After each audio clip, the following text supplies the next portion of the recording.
Hey everyone, welcome back to the Jay's Fit Down Podcast. I'm your host, Jay Gay. Today I'm here with Coach Deral Miller. He is a NCAA scout, also wide receiver trainer located out of Texas. Coach, he also hosts a podcast. There's a lot of things. Coach, I appreciate you coming on today, talking some football with us. We appreciate you coming on. And I appreciate you having me, man. I know we've been trying to catch up for a while now. Right. It finally, the stars aligned, and now we're here. Yes, sir. Yeah, that's it. We're here. Now, Coach, since you are in the college realm also, so what would you say that also being a receiver trainer that college coaches, scouts, they look for when recruiting guys at that position? So for the receiver position, there's a few things that they look at, right? Obviously, everybody wants speed, so you want to see what you guys can stretch the field, and then you want to look at length. And then you want to look at arm length, right? Can they go up and get the ball? Can they create separation when they're running their routes? Because not everybody runs a 4-3. And like I tell guys all the time, just because you don't run a 4-3 doesn't mean that you can't separate from a DB. So you need to be able to run routes. They want to look to see how guys get in and out of their breaks. They want to see if you can drop your hips and get out of your break. And do you accelerate out of your break when you're coming out of your break? So there's a few things that they look at, but obviously speed and height are the two biggest factors, in my opinion. Right. And you mentioned route running. How huge is that for route running to be so crisp and for that that skill to be honed in on and for you to be really just a master of it, especially as you go throughout the collegiate level and eventually to the professional level of football? So to me, it's huge because so we had a tournament this weekend. I also have a 7-on-7 team. I have two of them, and we played this weekend. And I tell the guys, man, this is 7-on-7. You just catch the ball, right? So we're not running the ball. All you doing is catching the ball. So you're a receiver. So as a receiver, you're running routes. Yeah, you have to block. You have to, those other things. But when you're talking about a wide receiver, you have to be able to run routes. If you can't run routes and you can't create separation and you can't catch the ball, then you're not really a receiver. Go play DB. But you have to be able to run routes. That's highly important. Yeah. I think they say I heard that basically DBs are just receivers who can't catch, right? That's right. Absolutely. Yeah. So, but and like you said, that's extremely important. You look at guys like in leagues such as Devontae Adams, Justin Jefferson, guys that are just so crisp and amazing with their route running and how they're able to get open. Even if they're not speedsters like you said, because not everybody's gonna be like Tyreek Hill and just blaze down the field. Right. So, what would you say? If a guy's not super fast and speed's not his thing, then but he's more a bigger type receiver, guy that he's going to catch those 50-50 balls. What are you looking for as a coach, looking to help him improve or help him grow as a player? So a lot of people don't realize. I think Jerry Rice ran what, a 4.6, 4.7, right? Yeah. Barry Sanders was the same way, 4.6, 4.7 type of guys, and they were pulling away from people all the time, right?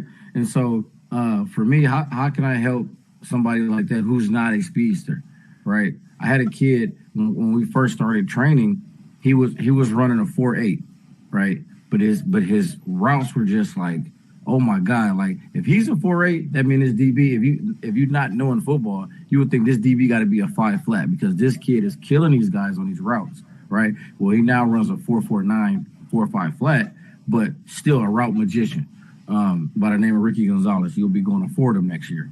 But so for those guys that aren't the speedsters, right, you have to be able to run routes.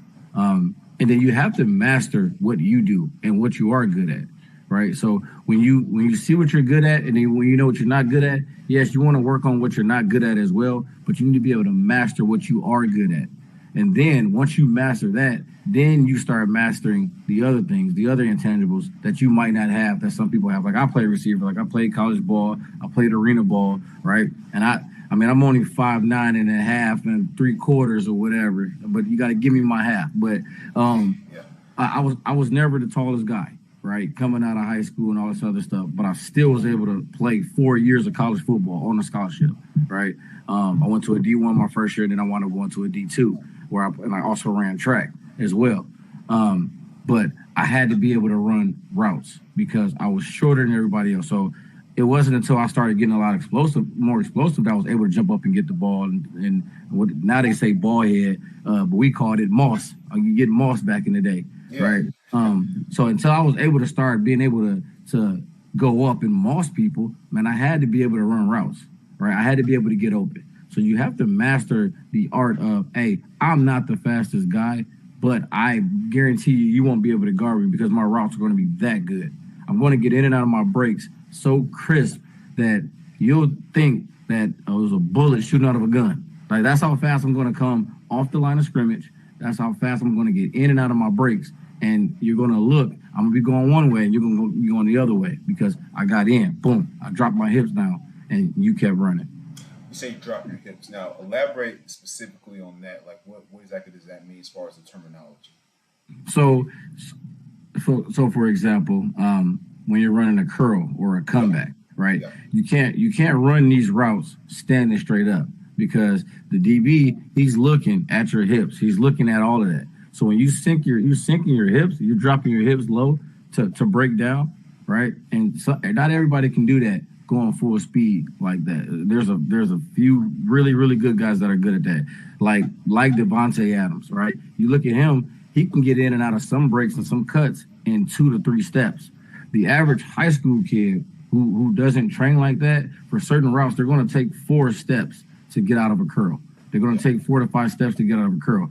But so what I tell guys is by the time you get to college, you'll be able to do it in 2 steps. You'll be able to do it in 3 steps, like the pros do. So you just keep working on that, and it's all of it. It's being able to drop your weight, essentially. So having all that weight and being able to drop it and being under control. The biggest thing is being under control, because when you're running your route full speed, and it's hard. Obviously, if you run into a brick wall running full speed, what? You're gonna hurt yourself. So naturally, if you're running full speed and then you just suddenly stop, yeah, it's gonna be bad on your knees. But when you know how to control your weight, you know how to control your body, and you know how to drop and control all of that, when you're doing that, then that's what I mean by like dropping your hips and getting lower. Yeah, and I think that's extremely crucial, because like you said, DBs look at your hips, they watch that, and so when you're able to break in and out of those cuts and those routes, with your hips low and just that create that cushion separation. Now, when you're going up against those DBs that that are the more physical, bigger guys, like maybe your Jalen Ramseys or your I'm trying to think of another example. He's really like my main one I could think of. But those bigger physical corners, and so how would a receiver, if he's how would he win his matchups? Because I know that's a tough gig because usually they press, they're physical, they're going to jam you. So what is your method as far as training to go up against those bigger DBs? So one thing about a bully, right? I look at DBs as bullies. One thing about a bully is a bully don't like to get hit in the mouth. All right. So that's the same thing with a DB. They don't want to get hit either. They want to be the ones, they're like, I'm on defense. I'm supposed to be the aggressor. Right. So I tell guys on offense, hey, just because you're on offense don't mean you can't hit somebody. So it's going to take one time for the DB to come to the line. And when he shoots his hands thinking he's going to get in your chest, you shoot your hands quicker. And you get in his chest. You push him off you and then do what you got to do to release off the line. And then when you go away from the physical aspect of it, now I just had a kid text me a minute ago asking about him getting off the line, right? So it's going to be rapid fire, right, off the line, your feet, quick feet, right? Quick feet, being able to shift your body, being able to recreate the line of scrimmage. I talk about that a lot, recreate the line of scrimmage. Then you got, there's people that do like the slide step. They do the slide to the side, and then they get you, right? You're recreating the line of scrimmage or where you want to go. You have to threaten the DB, right? So if the DB is in that gray zone, but between 1 and 3 yards, right? He's in that gray zone where he should be pressing you, putting his hands on you, because obviously there's more ways to press without putting hands on you.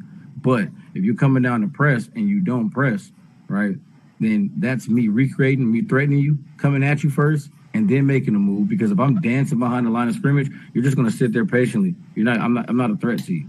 right? So you have to get up on the DB, make him threaten, get in his comfort zone, and make him uncomfortable. So just being able to get off the line, quick, because the quickest man off the line, remember, you know where you're going. The DB doesn't know where you're going, and he's going backwards. So you can't tell me that a man running backwards is going to be faster than you running forward. So me getting on his heels a whole lot quicker, making him feel threatened, is how you combat that. You master that. Yeah, and I like what you alluded to there. The fact that DB doesn't know where you're going, but you do. You know the route you're running. He doesn't know that. All he knows is, what he's supposed to do, and to do his job and make sure you don't get to wherever it is you're going. And get the football. But it's tough, man, because of guys like that. Those physical corners. Those bigger corners, Xavier Howard, Ramsey. Those guys like that, Patrick Surtain, another one up there. It's tough, but it can be done. So now moving on through that point, how moving to a grander football aspect, what would you say, especially now, as athletes when they transition from the high school to collegiate level, the importance of the team first mentality? Because at the lower level of high school, maybe middle school, wherever, it's not. Guys got egos, right? That they right. Stuff. Absolutely. But when you make that transition to college, it's more of a team first thing. So speak on that, Coach. So for me, and it should be team first in high school too, right? But for me, I tell guys it's okay to be selfish, but be selfish in a team concept. Because what I mean by that is, selfishly, if I say I'm not losing this rep, right? I'm going to win every rep, regardless if I'm getting the ball or not. I'm going to run every route like I'm getting the ball. I'm going to block every play like the running back is coming to my side. So when you selfish, it's about you, right? It's not about the defense, right? It's not about the guy that's guarding me, because guess what? You're going to be out here with me for 60 minutes. You're going to have a long day. So selfishly, I don't want to lose, which means I got to block you hard every time we run the ball. Selfishly, I don't want to lose. That means I got to win every single rep. And if I'm selfishly doing all of that, me being a better me is going to make the team better. And if you have 11 people on each side of the ball saying, I'm going to be selfish in a team concept because I'm not going to lose. I have too much pride, too much ego to lose. So no matter what the play is, no matter what my assignment is, I'm not going to lose. That's me being selfish. Because I care about me. I care about me not losing this rep. I care about me winning every rep, every route, every 50-50 ball, everything. That's selfish, but in a team concept. Because I'm being selfish, right? Because I want to make myself better. Because if I make myself better, that means I made the team better, right? So if I have 11 people, that's like, yo, I'm being selfish because I want to make the team better. Man, you can't lose like that. And we actually won a state championship my junior year because we had a bunch of selfish people on the team. Everybody was like, I got to win. And everybody had that attitude. And that's why we wanted to win the state championship in high school. Yeah, that's good. And like that term you put on it, selfish, but in a team concept, I'm going to win this rep. I'm going to get after you this whole game. I'm winning, It's that mindset right there. Like you said, if everybody has that mindset, they play on one accord to that overall concept, then yeah, the sky's the limit, So for sure. I wanted to get your mind on that because again, at a younger age, they're not thinking like that. They're thinking, right. Like I'm the stuff, man. Give me the ball and this and that. Not a team concept at all. Not a team concept, and then that's where, you lose games like that, and things happen that you don't want to happen. So, and even in the NFL, sometimes you have some players like that, locker room cancer is what they call it, right? For sure. And so, but yeah, real quick, and then speaking off that note, how do you deal with guys like that in the locker room? I mean, when you do have those scenarios where everybody's not on that team first, selfish concept, and they're just me, but not for the team. How do you handle that as a coach? So I know it's a little different once you get to the NFL. It's a little different, right? you're dealing with GMs, you're dealing with agents, right? So I think it's a little different on that level how you handle it. But once you establish a culture of what you're going to accept and not going to accept, like Nick Saban, right? You can't tell me that there's not a single kid in the history of Alabama football that hasn't came in there and has been a locker room cancer. But you know how he handles it? We never even hear about it because he'll let you know if that's how you are, then you don't belong here. I'll go find somebody else. And so for me, nobody's bigger than the team, right? Nobody's bigger than the goal. I will not. I would rather lose and not have you play than to win and let you cause problems for the team. And we had a guy that when I was in college, ironically, it was my cousin. But dude had some issues. But I supported him because he was family. But the same thing, it was like, bro, like you're not bigger than the team though. Like, and they got it under control eventually.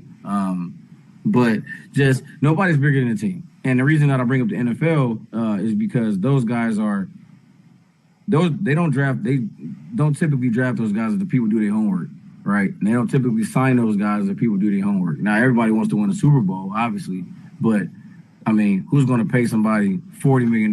That's a locker room cancer that nobody else wants to play with. Nobody, because then your team's going to be divided.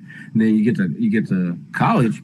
Then that's up to the college coach to say, you know what, I'm not going to recruit that kind of player. And if that's the kind of player that he changes once he gets here, then I'm just going to let him go. Because a lot of people don't realize that college scholarship is like a year-to-year basis, not a 4-year contract. You know what I mean? That's not a 4-year contract. That's a year-to-year contract. You sign that contract every year, every summer at camp for your scholarship. So you're not doing what you're supposed to do. They're just going to recruit somebody else to come and replace you. And then on the high school level, it's a little more political, right? You got what parent is donating the most money to the school? What parent is coming up there and sitting at every practice? What parent is calling the head coach every day? So it's a lot more political in high school and middle school ball. But college, they'll just recruit somebody to replace you. And in the NFL, you would think that they just wouldn't sign that type of player. Yeah, I agree.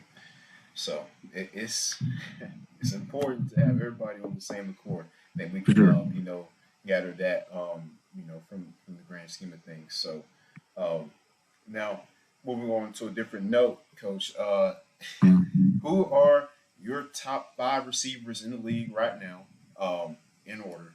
I just want to hear yours. Oh, in order? Yes, in order. Oh, man. That was a tough one, man, but you have to throw it out there. I got you. In order. Man, I'm a huge Justin Jefferson fan. Me too. So he definitely got to be in my top 5. But number 1, man, you got to go Devontae Adams. I'm going to go Justin Jefferson as number 2, Tyreek Hill number 3. Who else? Who am I going to put? Who else is my 4 and 5? That's tough.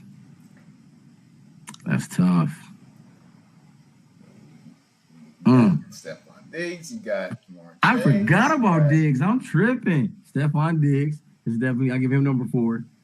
I forgot about him. And then I got one more. What's my man's name with the Rams?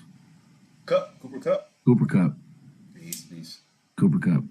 And I'll give him in that order. So you got Devontae Adams, Justin Jefferson, Tyreek Hill, Stephon Diggs, Tyreek Hill, and I like Cooper Kupp. Okay. All right. I like Tyreek Hill, but I am a stickler for like route running. And Tyreek Hill, he's not really a route runner. Don't get me wrong, he can run some routes, but he don't run routes like Stephon Diggs, Justin Jefferson, and Devontae Adams at all by any means. And I watch a lot of film.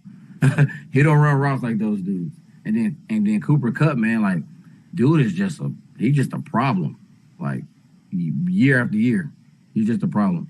And coming from Eastern Washington, little small school, like who would have thought that he would have blossomed the way he did? You know what I mean? So I like Cooper Kupp. Yeah, that's a good list. For me, I would have to say definitely.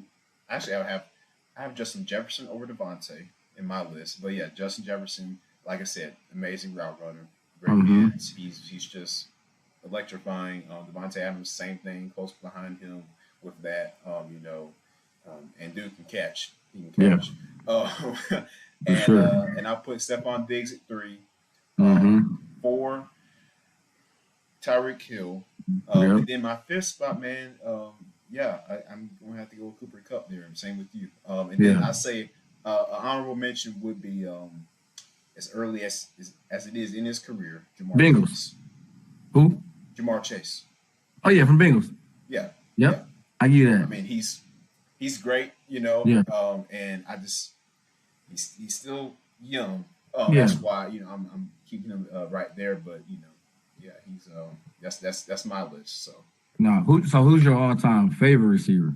uh, you gonna put me on the spot like that, Coach. All-time favorite. All-time favorite, man. I mean, that is a hard question because I have a lot of them. If you don't say Randy Moss, I'm hanging up. That's mine. Hey, that's mine. Okay. I say my all-time favorite would have to be, even though his career was short-lived, I have to say Megatron, Calvin Johnson. I give you that. I'm from Detroit, so Okay. yeah, Okay. yeah. I'm still a Lions fan. Even though I'm a Cowboys fan too. Like I'm both. I grew up on both because when I was in Little League, I played running back. So Barry Sanders and Emmitt Smith were my two favorite running backs as a kid. Okay. So I always was like, when the Lions was on, like I'm glued in. When the Cowboys was on, I'm glued in. So now I'm older. We get to the debate. They talk about teams. How you got two teams? I'm like, because it's been like that since I was like 6, and I'm not changing for nobody. So I'm a big Lions and Cowboys fan. But yeah, Megatron, most definitely. That was like a hero, man, when he was in his prime, when he played. So, yes. But yeah, Randy Moss is my favorite. Hey, you know what? That is a great pick right there. He was amazing too. Yeah. Him, Jerry. I mean, Megatron. Yeah. I mean, just we've been blessed to have seen some great receivers come through. Oh yeah, for sure. And they have changed the game. And then these guys coming up now, they're continuing to also evolve the game in different ways too. So it's just fun to see that. But moving on, man, to our last little part here. Do you think social media, Coach, has become a problem in the recruiting process, or should we say like a distraction, or since talk about that because it's something that I really have noticed, since it kind of gave way here. So talk about your opinion on that. In the recruiting process, I think it made things a little easier. So the good and the bad of social media, right? Like I just had this conversation with one of my best friends a minute ago. A lot of people because on social media, for some people, you can be whoever you want to be, right? But with the younger generation now, it's more about acceptance, right? So you get the people that'll make a post that they're transferring to a high school, right? Like the college kids do, jumping in the portal, right? You'll get kids that say, "Oh, I'm about to go play for this little league team," and they make a whole post about it. Or they'll get invited to a camp and then they make a whole post about which camp they're going to, instead of just, all right, cool, and going and just doing it. They need everybody to know everything that they're doing, right? So I think that, and again, I'm 38, so I'm a little old school in the regards of the recruiting game. But I had to adjust and adapt because I help with recruiting as well as the scouting and stuff like that. So I kind of had to adapt. So although I understand it, some of the stuff I don't agree with, but I understand it. But I think it made things a lot easier because now who doesn't spend at least in total an hour a day on their phone, right? Who doesn't? And that's whether you just searching for 5 minutes, you come back, you're on social media for 10 minutes, you come back, you watching TikTok for another 5 minutes. All the minutes gonna add up, right? Yeah. So for a college coach, it's the same thing. Yeah, they're busy, but he got to pick up and call his wife. He got to text his wife at some point. He gonna check an email at some point. And while he's doing that, hey, why not hop over on Twitter to message this kid that I want to get to come to my school because it's that much easier. I don't got to call. I don't got to look for his phone number. I don't got to look for his high school coach's number. I don't got to look for his parents' number. I don't have to send him a letter in the mail that's going to take 4 days to get there. I can just get on Twitter, go to his page, and shoot him a DM. That takes 35 seconds, 40 seconds. And now I can start building a relationship with this kid that I want to recruit to come to my school. I think social media is a beautiful thing when used correctly. Yeah. When it's used correctly, it's amazing, right? It's amazing what you can do with it. So although some stuff, like I said, I don't agree with because I think people do a lot of things for clout, and I'm not a big clout chasing type of person. I'm not a big I got to be accepted type of person. But again, that's our generation. They thrive off of acceptance. I need everybody to like me. I had this conversation with my son. My son is 13. And he had got in trouble at school, right? I'm gonna put him on blast. He got in trouble at school. I'm like, man, like, what are you doing? Like, what is the problem? He plays football. He runs track. He's in the choir. And so he's like, Dad, like, I'm the most popular kid in my school. And I'm like, I don't care. Like, that doesn't give you the right to go be a clown, right? And so he was like, man, like, I just want everybody to like me. And he's 13 telling me this. Just want everybody to like me. I want everybody to think I'm cool. Like, that's why I was cracking jokes in class when I should have been quiet. Because everybody was laughing, and I want everybody to accept me, is what he was pretty much saying. And so he's not the only one that feels like that at 13. So it's intensified when these kids get to high school because I see my friend just posted he got an offer. And then my other friend just posted he got an offer. Man, I didn't get anything. I didn't get anybody liking my post, right? Oh, let me make a post that I just talked to this college coach, and he invited me to camp. After a great conversation with this coach, I will be attending such and such camp this summer. You don't have to do that. No, I mean, nobody really cares that you're attending the camp, but the camp that you're going to. There's no other college coach, I don't think, in the country that's going to say, oh, he's going to University of Texas camp. We got to get him over here to Alabama. Like, I don't think no college coach is really doing that. I mean, they would hope you're going to camps, and they would like you to come to their camp, but I don't think that they care that you posted that you're coming to their camp or not. I mean, they care that you're coming. And if you give them your word that I'm coming, you making a post about it is not a big deal, in my opinion. Now, I would never knock a kid for doing it at all. Because, again, that's the age that we're in right now. Everything has to be put on social media. So it is what it is. I don't judge kids for doing it. I understand it. I might not always agree with some of the things that are posted, but I understand it.